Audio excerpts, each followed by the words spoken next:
चलिए सीधे लिए चलते हैं उत्तर प्रदेश विधानसभा में सीएम योगी आदित्यनाथ क्या कुछ कह रहे हैं, सुनवाते हैं।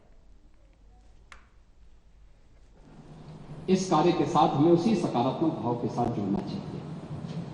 मैं आपके विरोध को कभी उसका न मैं उपास उड़ाता हूं, न मैं उसको बहुत उसके साथ जोड़ता हूं, क्योंकि मैं जानता हूं आपकी आदतों को। मुझे मालूम है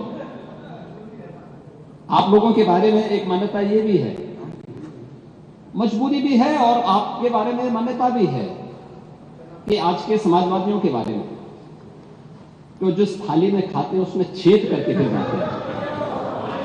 और ये जो आप लोगों के बारे में मान्यता है, उसी के बारे में मैं आपसे कहना चाहूंगा कि महोदय, जब हम महाकुंभ के बारे में चर्चा कर रहे हैं और ये आयोजन नहीं, आपके बारे में इसलिए बोल रहा हूं, मैं आऊंगा उस पर भी, मैं उस पर भी आऊंगा भी, उस पर भी मैं आ रहा हूं।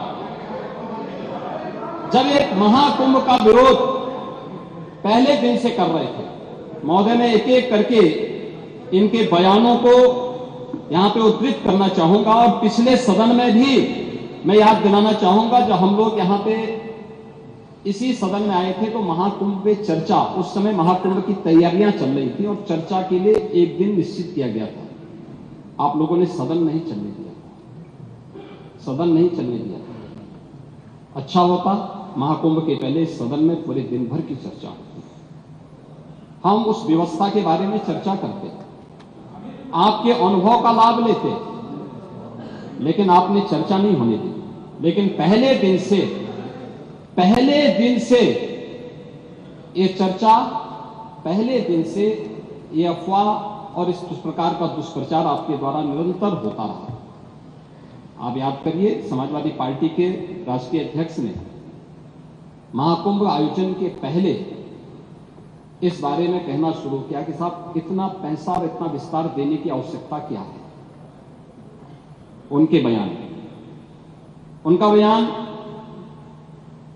कि हमारी सरकार से अपील है कि बहुत सारे बुजुर्ग जो 65 साल से ऊपर और 70 साल से ऊपर के लोग हैं, स्नान नहीं कर पाए। उसके बाद फिर उनके बयान आए, जब शुरू हो गया, फिर लगातार अगर समाजवादी पार्टी के सोशल मीडिया हैंडल को देखें, वो आपके संस्कारों के अनुसार भाषा का प्रयोग भी करते हैं, और जिस प्रकार की भाषा का उसमें प्रयोग किया जाता है, मुझे लगता है किसी भी सभ्य सोसाइटी के लिए वो भाषा कभी शोभा नहीं देती। आप लोगों के अपने संस्कार हो सकते हैं, आप लोगों का अपना व्यवहार हो सकता है, लेकिन कोई सभ्य समाज और कोई सभ्य सोसाइटी उसको कभी मान्यता नहीं दे सकती। लेकिन उसके माध्यम से लगातार दुष्प्रचार किया गया। यही नहीं, ये भी मांग हुई, देखिए आपकी पार्टी के ही नेता, आपके अध्यक्ष ने कहा कि हम मांग करते हैं कि अकबर का किला, जो बिल्कुल संगम नोच पर वहां जो वट वृक्ष है, उसकी पूजा करते हैं। सरस्वती नदी भी वहीं से निकलती है। आप देखिए, यानी अक्षय वट का नाम भी उनको नहीं मालूम। सरस्वती कूप को सरस्वती नदी कहते हैं। ये आपका जनरल नॉलेज है।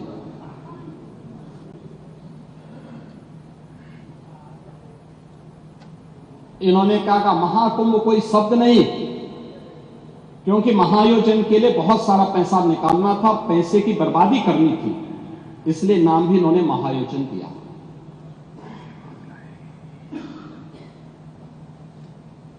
पहले दिन से ही राज्य सरकार आंकड़े दे रही है कि कितने लोगों ने पवित्र डुबकी लगाई है।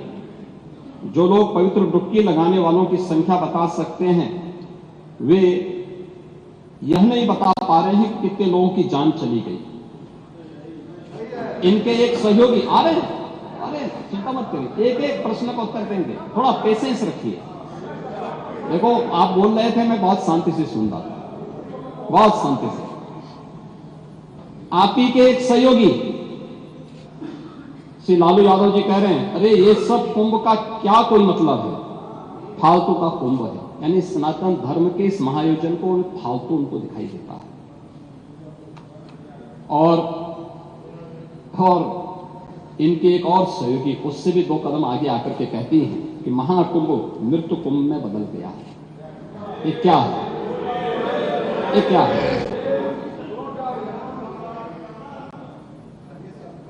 मल्लिकार्जुन खड़गे कांग्रेस के नेता